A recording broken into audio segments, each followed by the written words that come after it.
Blog Talk Radio. Oh, it's time to get real. Oh, yeah. Reality, spirituality. It's a new experience. Reality, spirituality.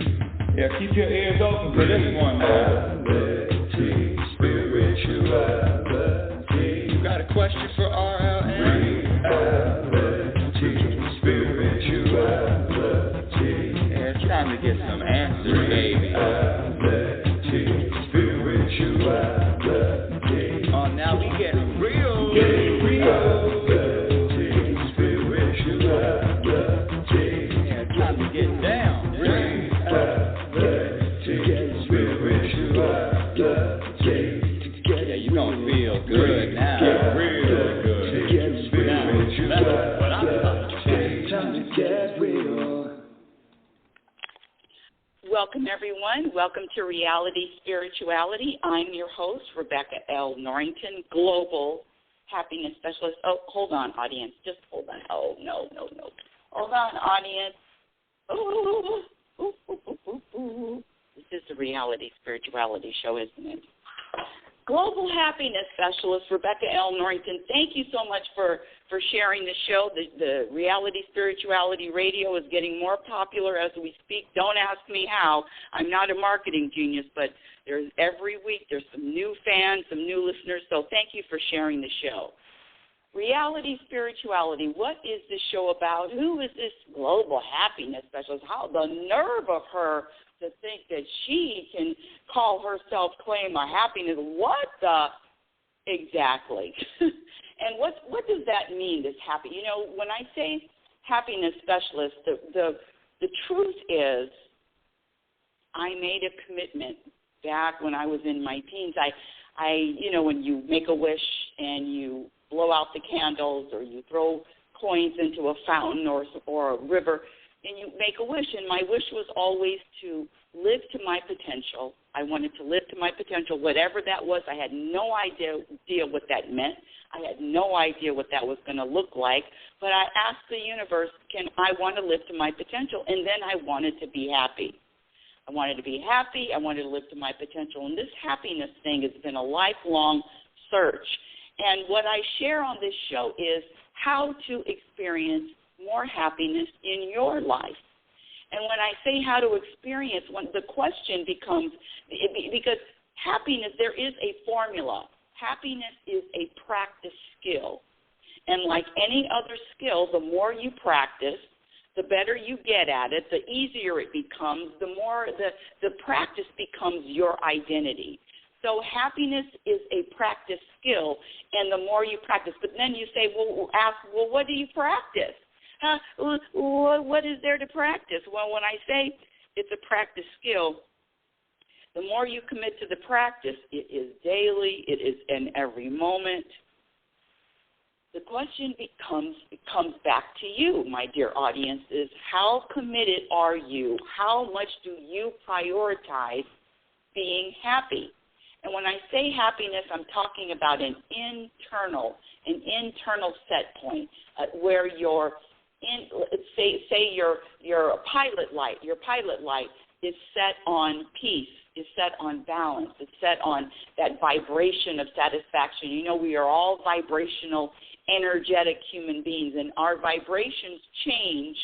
They change and they shift depending on, listen, you know that it's not circumstances that make you happy or unhappy. I mean, this is 2021 now. We all know happiness 101, and we know that it's not our circumstances that make us happy or sad. We know that it's not the people that we're with. We know that it's not money. We know that it's not our health, right?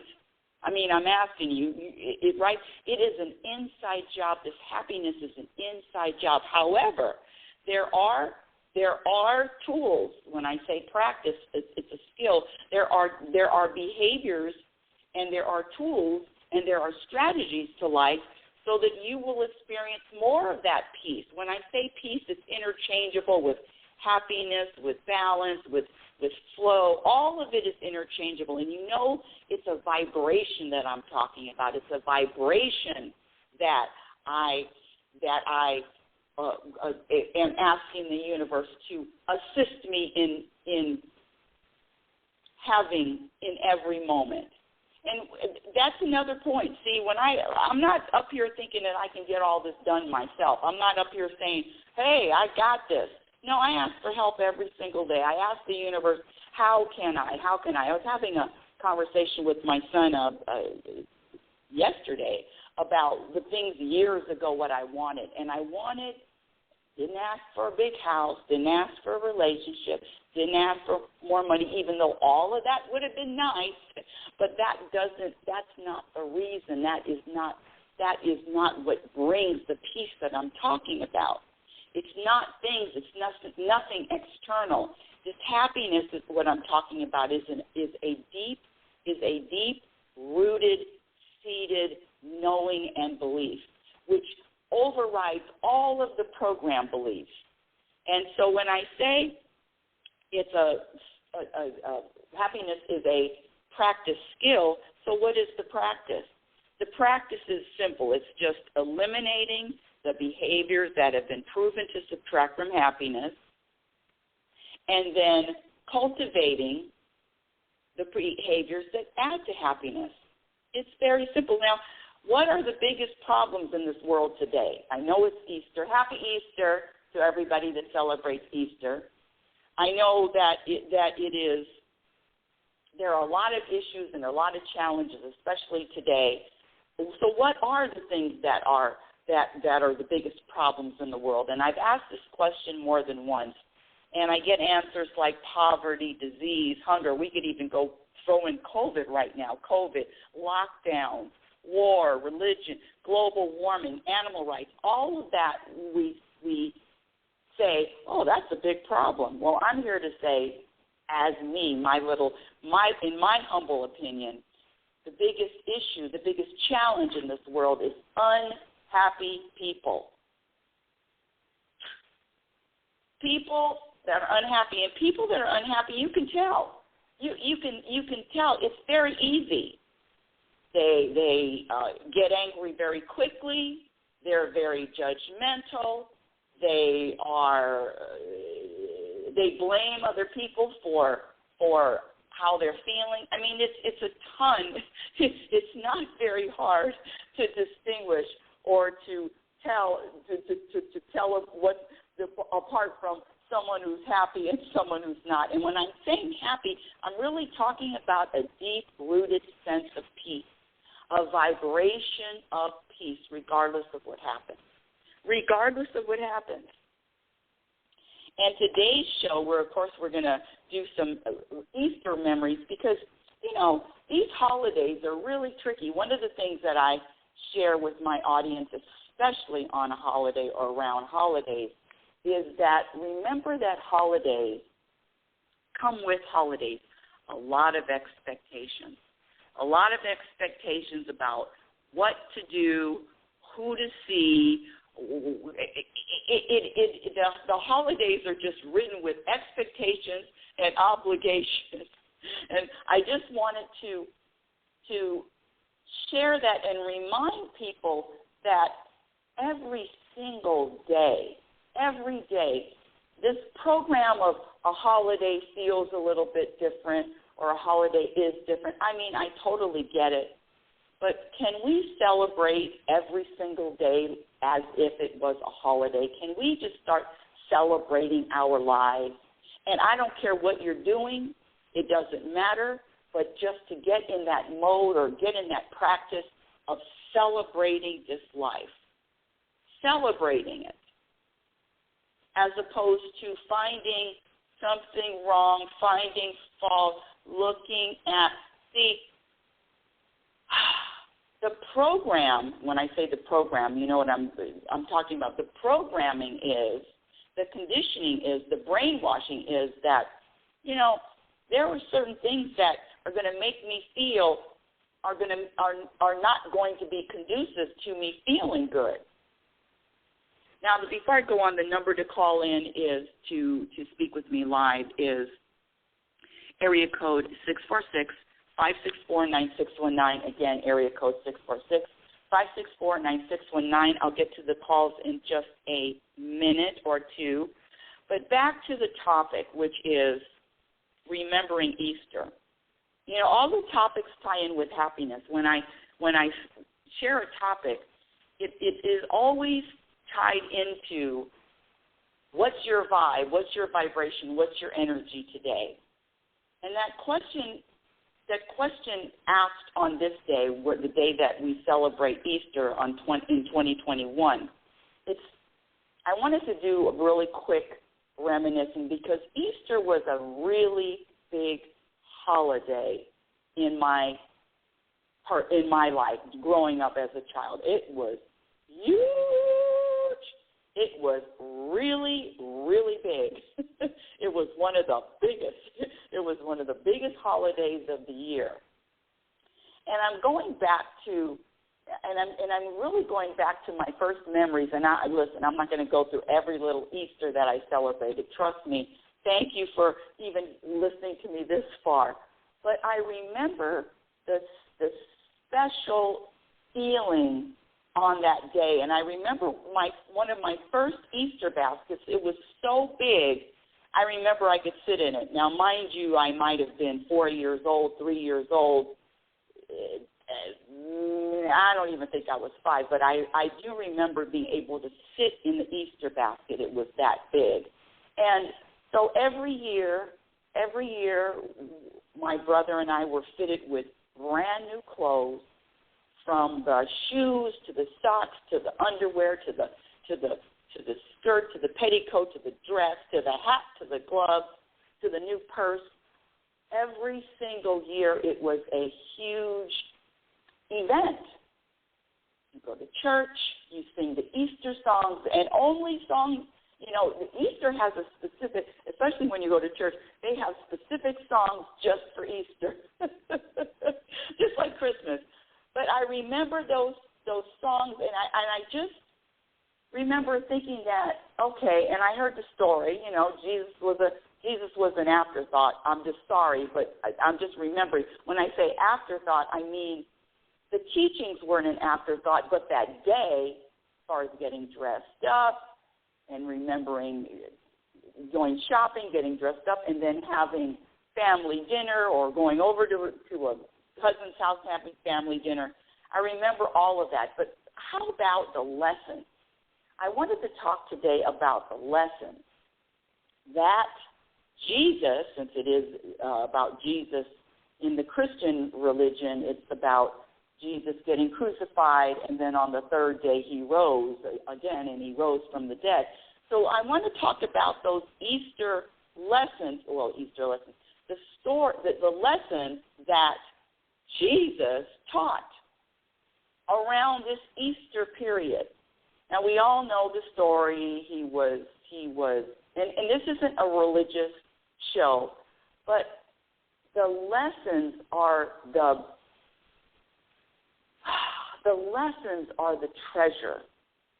So I just wanted to, the treasures, I just wanted to, let's review the lessons that Jesus taught around this holiday. Now, prior to him being crucified, of course, he's tried, he's convicted, he's humiliated, he's tortured, he's ridiculed, he's made fun of. I mean, it was a brutal way to go. If you ask me, that way, no, thank you. And then to be nailed, so all of the setup. And when I say it's the practice, it is what this man who was about to be killed, who was about to be executed, practiced.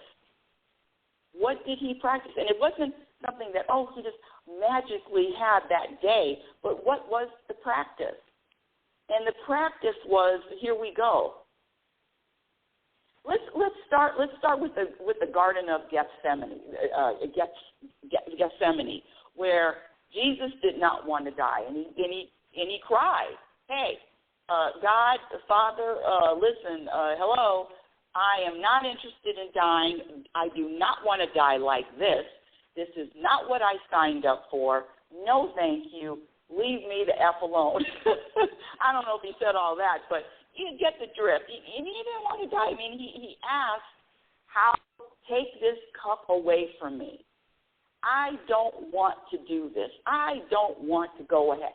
This is not what I signed up for. No, thank you. I changed my mind. Is there any way out of this? Really, that was the question. That was the message. Father, God, is there any way out of this? Can I wiggle my way out of this humiliation, this torture, this, his best friends betrayed him. Nobody stayed with him. He was left alone. His disciples didn't go to Gethsemane to pray with him. Judas betrayed him. I mean, the poor guy, what? So going back to the lessons are his disciples didn't pray with him. Don't take anything personally. What you think is important isn't necessarily important to anybody else. That's a big one. That's a big one to remember. What you think is important, your causes, your focus, what you think is serious, what you think is important, doesn't mean that someone else thinks it's important or serious either. They just don't. When I say what to practice to experience more peace and more happiness, that one of them is letting go of thinking that what you think is important is important to anybody else. Let that go. The other thing is this whole, with the Judas betrayal, so you have your best friend betraying you. Now, this betrayal word, that could work for anything, anybody having a relationship, whether it's a friendship, whether you are in a loving relationship, a romantic relationship, that whole betrayal thing. I know this is going to sound funny, but can we let go of even taking that personally? The fact that Judas, quote unquote, told the soldiers or told where he was for 30 coins of silver, it wasn't personal. Judas was living out his destiny, living out his purpose. Don't take any of that personally, because look at what it set up. So now we have those lessons, not taking anything personally and not thinking that what is important is important. And I'm just saying all this because of all the lessons that I learned surrounding this Easter celebration, this Easter holiday. And I was never taught those lessons. Now, here we go. But now we get to, he's on the cross. Now, listen, this man, I can't even imagine being so tortured and so physically tortured. Well, I'm not even talking about the mental anguish of having your own people or your own people crucify you. For what reason? For spreading the message of peace? For wanting people to know the truth about this life? You're crucified. When I say crucified, I mean that literally. So here this man is on a cross, getting tortured, ridiculed, humiliated, yelled at. You know the scene. You've seen the scene. Everybody knows the story. And in the middle of all of this, and I've told this more than once, and in the middle of all of this, guess what? He says, forgive them because they don't know what they're doing. Forgive them because they don't know what they're doing. Now, that's another message, that's another lesson of not taking it personally. And not only that, wanting the best for, wanting the best for, not only wanting the best for, but wishing your enemy well. And I use air quotes when I say enemy, because there are no enemies here. There are no enemies. I know there's the illusion of having an enemy, but there are no enemies. So the sentence, the intention, the letting go of this, all this, I can't even, the horrible treatment that he received off and on the cross, and let it go. I forgive them. I'm not angry. I'm not mad. I'm not. It's not them. It's not their fault. They're doing the best they can. It's not them. I know that they're living out their destiny also. My torturers are living out their destiny also. It's a really,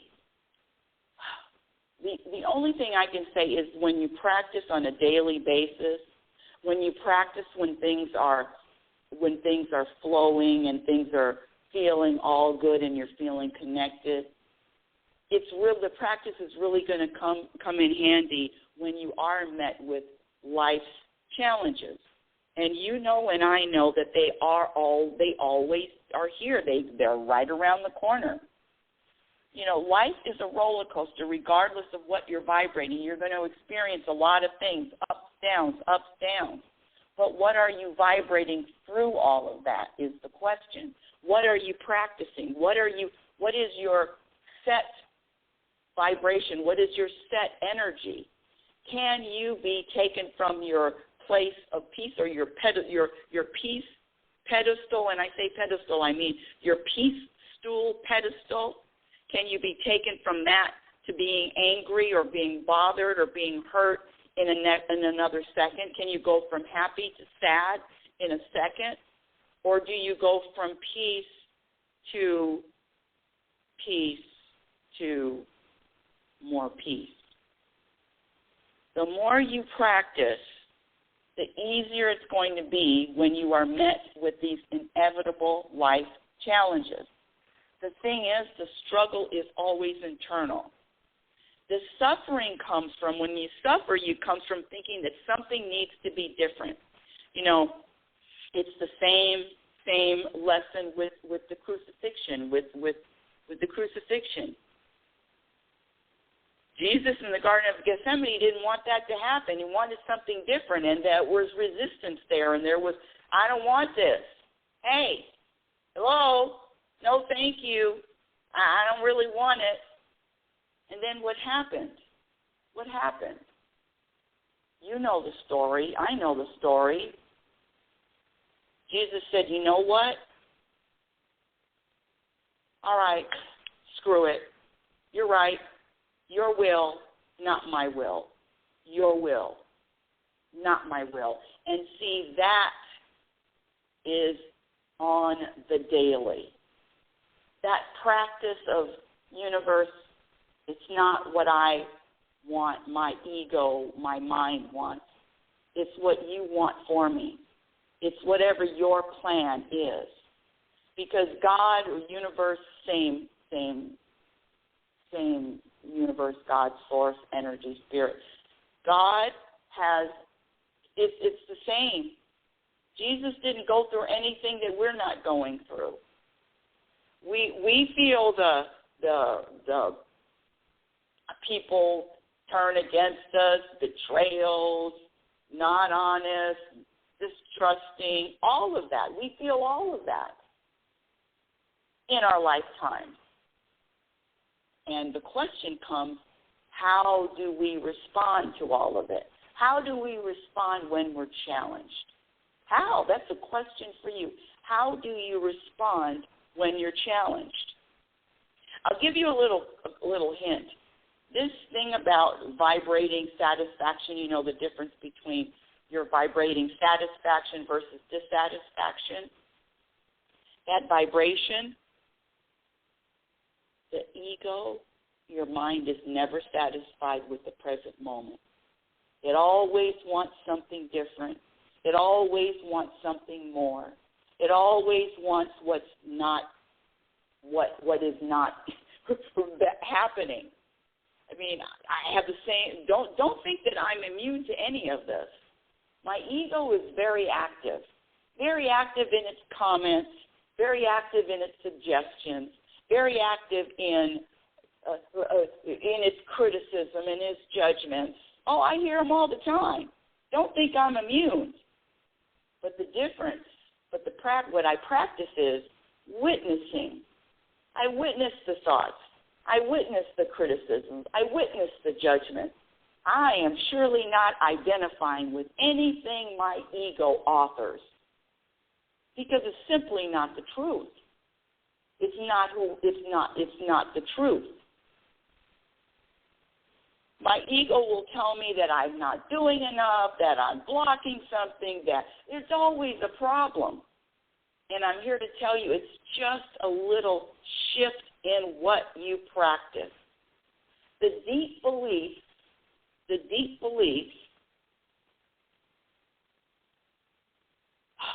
Let me give you a perfect example that just happened. What was today?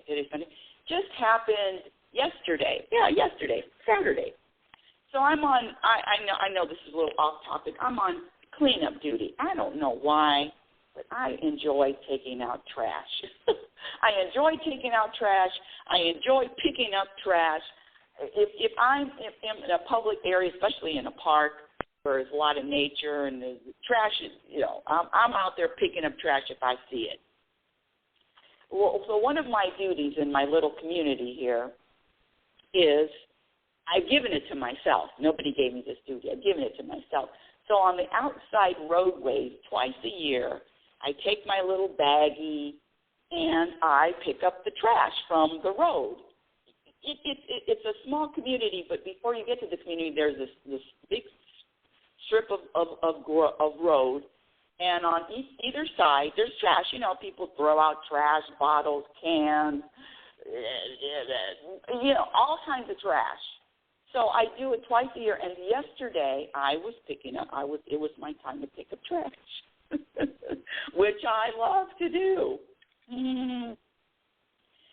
And there was this one area, and I have my gloves on, my little plastic gloves, and there was one area that had some broken glass, but it wasn't a glass bottle. It looked like glass that was made for maybe a front door, that kind of glass, really thick glass.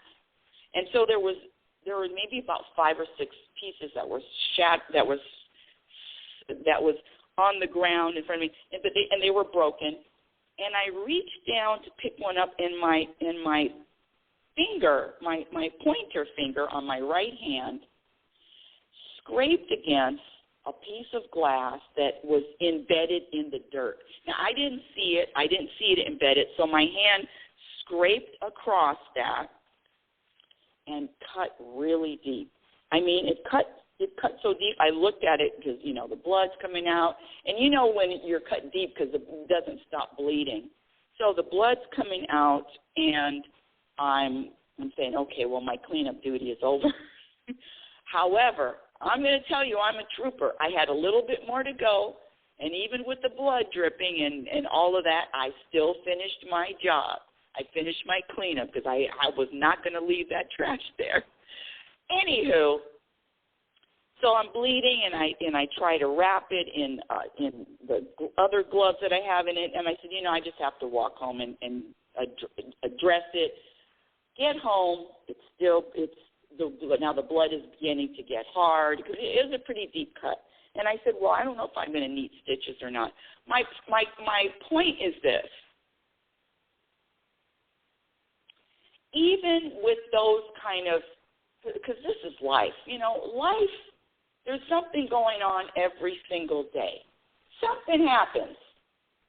I'm not going to label it good. I'm not going to label it bad. I'm just going to say, because this life is an experience without judgments. You want to have a judgment, it's going to subtract from your happiness. All judgments subtract from peace and happiness. So I'm not going to say this was good or this was bad. I'm going to say I got cut. I had a couple of decisions. See if I need stitches or not. So I'm walking home. I get home. I put the hydrogen peroxide on. I put one of those big bandages on, and I try to close the wound, and I leave it. And then last night I put another bandage on, and if the wound doesn't close by tomorrow, I'll just go and get stitches at the urgent care. This is my point, my dear audience. I'm not telling you the story so you can feel a certain way or, oh, I'm sorry about your finger. None of that. You can feel the same energy that I am telling you the story about getting cut is the same energy yesterday.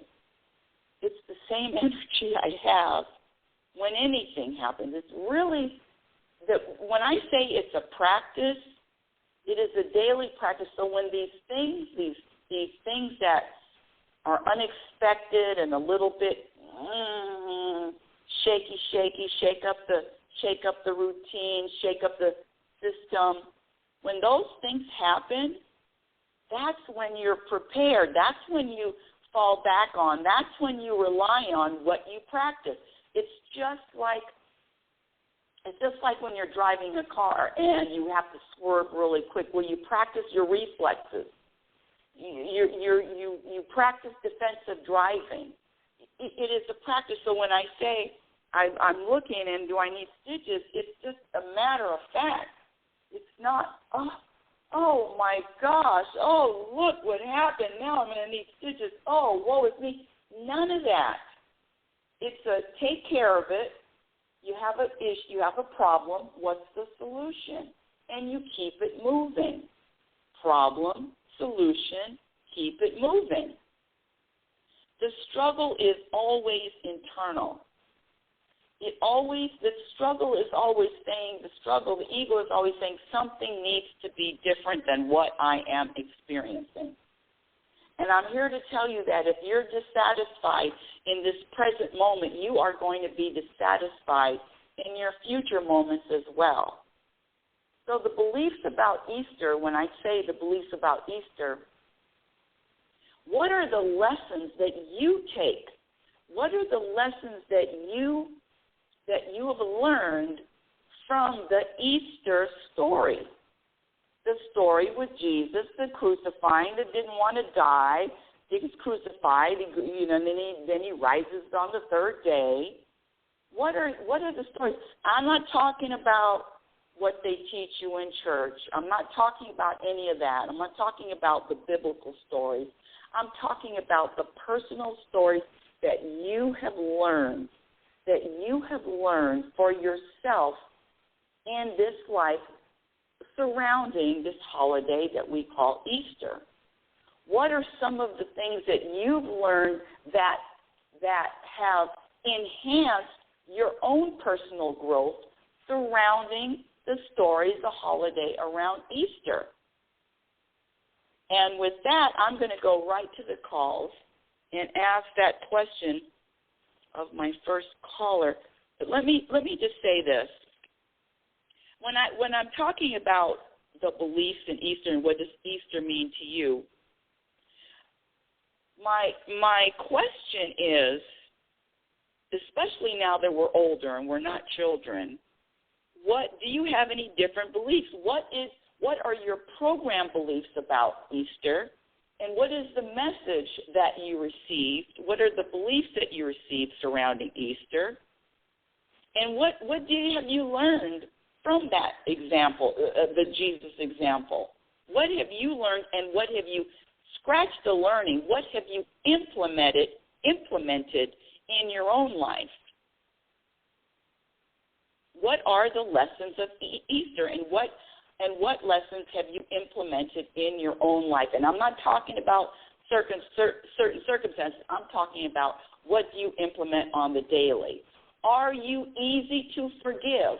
Are you easy to let go? Are you easy to forget? Are you easy? Can you forget easily? Can you forgive easily? I mean, like snap.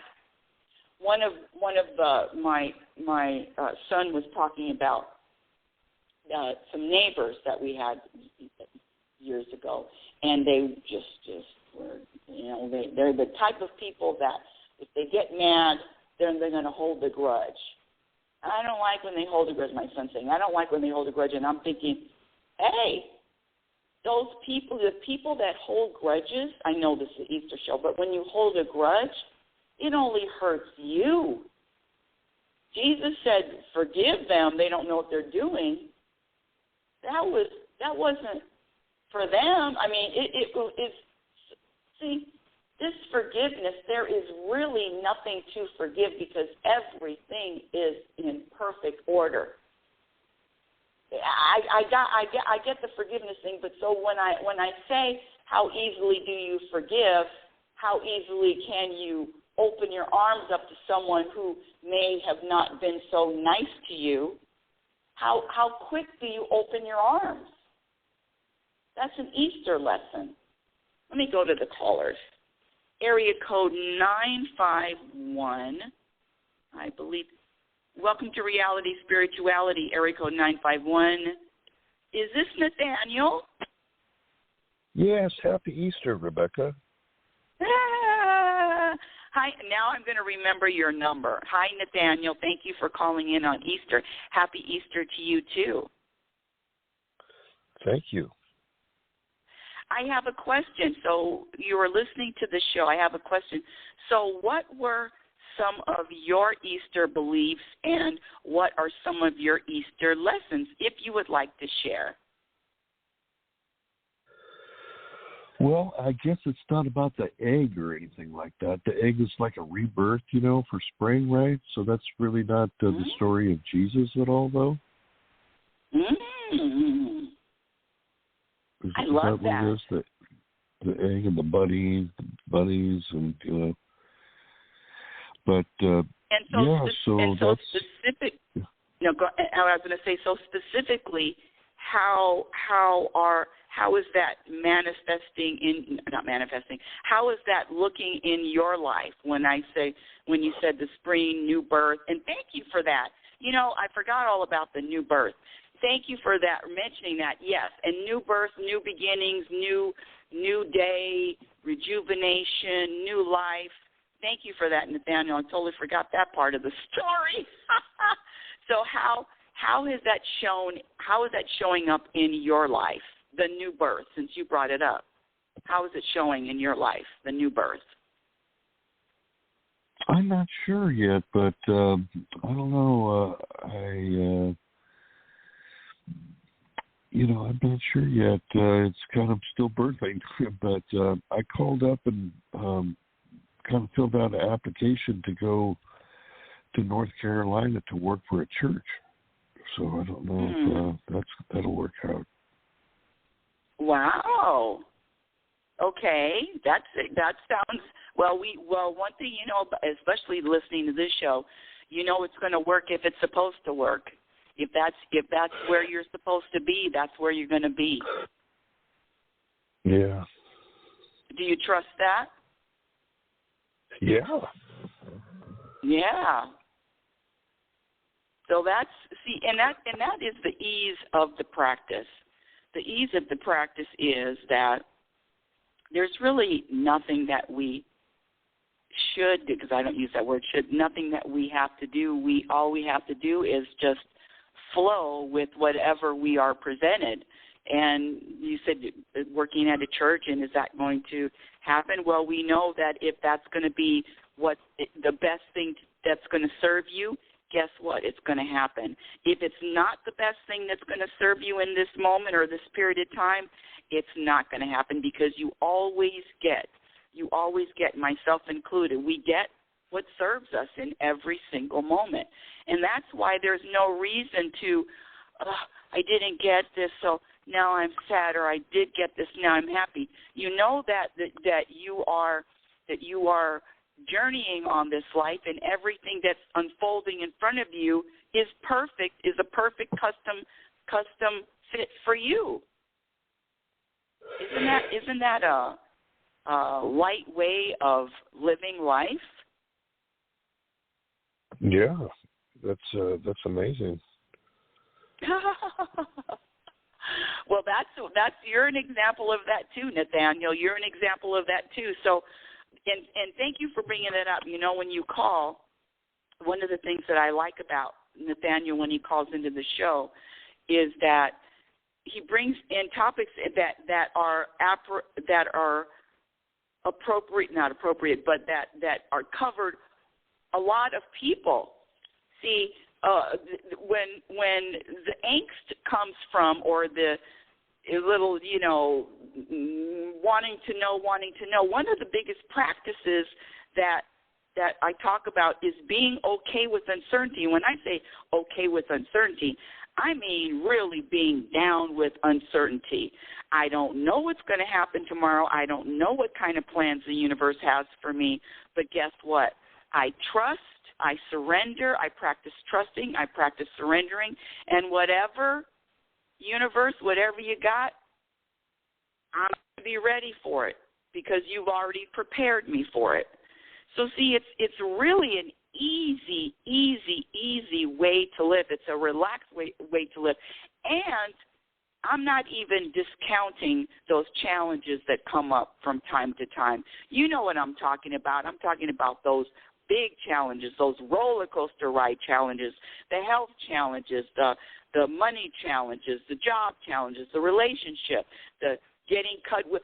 I almost fatally killed yesterday with the cut. No, that's just an exaggeration. Just a lot of drama.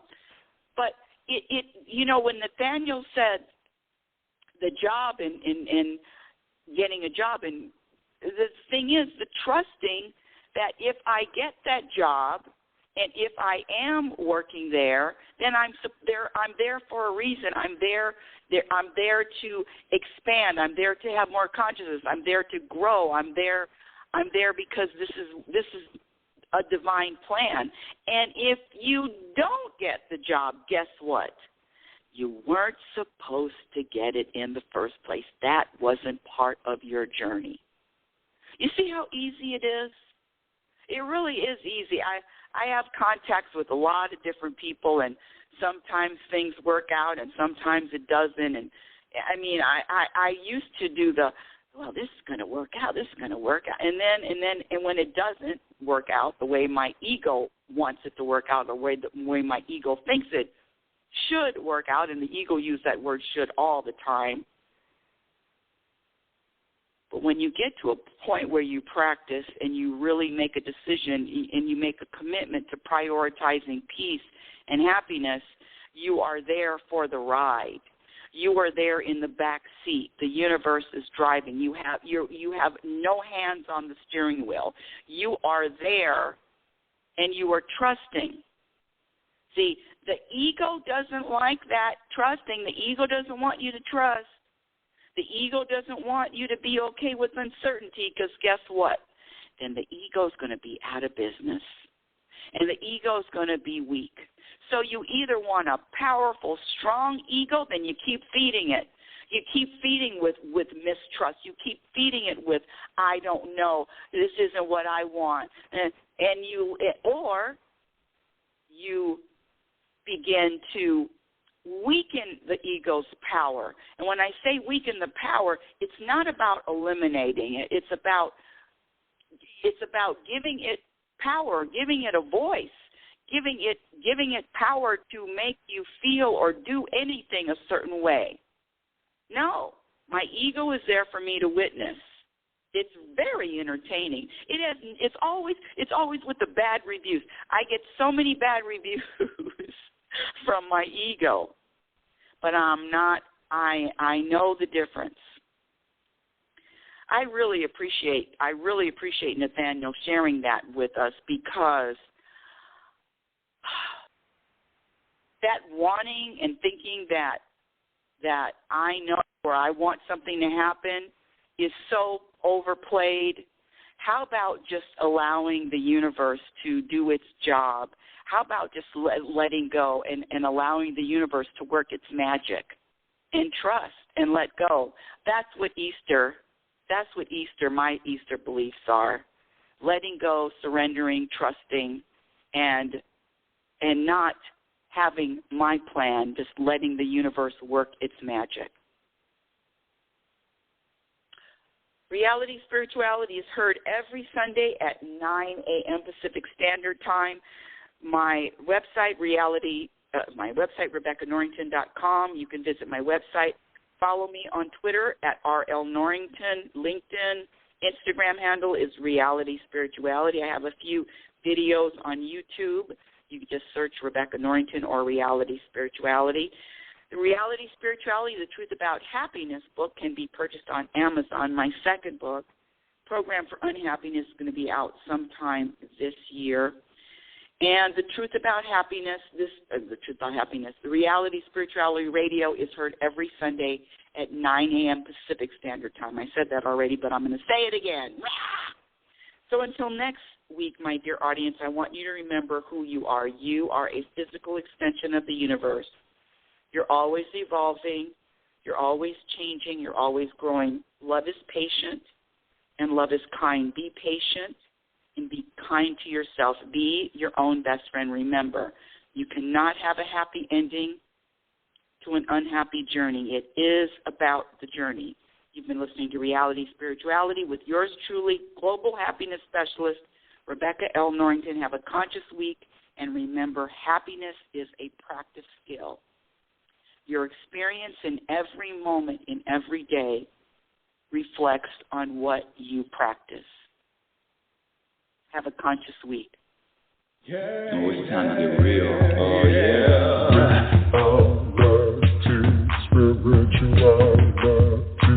It's a new experience. Reality Spirituality.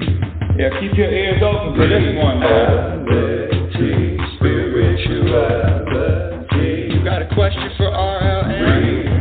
Reality Spirituality. Yeah, it's time to get some answers, baby. Reality Spirituality. Oh, now we get real. Reality Spirituality. Yeah, it's time to get down. Reality